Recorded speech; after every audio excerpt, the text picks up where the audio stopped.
Ferrari दुनिया में गाड़ियों के सबसे बड़े ब्रांडों में से एक है। मगर क्या आप जानते हैं कि कभी भी कोई फरारी की कंपनी में काम करने वाला शख्स फरारी खरीद नहीं सकता। उसे हक ही नहीं है कि फरारी खरीदे। अब आप परेशान होंगे कि ऐसा क्यों होता है, तो ये आज की वीडियो में हम आपको इसके बारे में बताएंगे कि फरारी अपने जो काम करते हैं उनको फरारी क्यों नहीं बेचता। तो वीडियो शुरू होने से पहले इस वीडियो को लाइक कर लें और हमारे चैनल को सब्सक्राइब कर लें और घंटी के आइकन को भी दबा दें ताकि हमारी कोई भी वीडियो आप मिस ना कर पाएँ। एक इंटरव्यू में फरारी कंपनी के चीफ मार्केटिंग और कमर्शियल ऑफिसर एनरिको गैलेरिया ने बताया कि फरारी की कंपनी में काम करने वाला शख्स फरारी नहीं खरीद सकता क्योंकि हमारे लिए हमारे ग्राहक पहले पर हैं।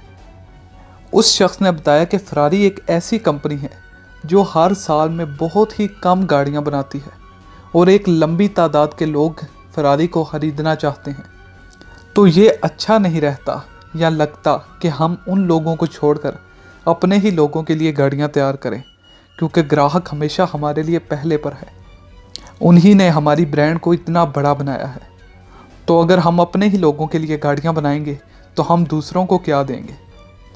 और ये हम सब जानते हैं कि फरारी दुनिया की दूसरी गाड़ियों से बहुत मुख्तलिफ है और एक बहुत ही बड़ा नाम है।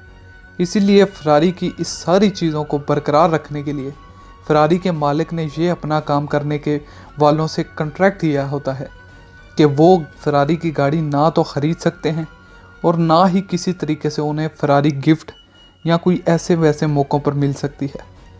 और एक और इंटरव्यू में बताया गया कि फरारी की कंपनी हर साल तकरीबन 8000 के करीब फरारियाँ बनाती है और दुनिया भर में हर चौथा शख्स फरारी ख़रीदना चाहता है। अब आप ही बताएं कि क्या ये सही रहेगा कि वो अपने ही लोगों में गाड़ियां देते रहें या उन्हें ग्राहकों का ख्याल पहले रखना चाहिए। आप हमें कमेंट सेक्शन में ज़रूर बताएं।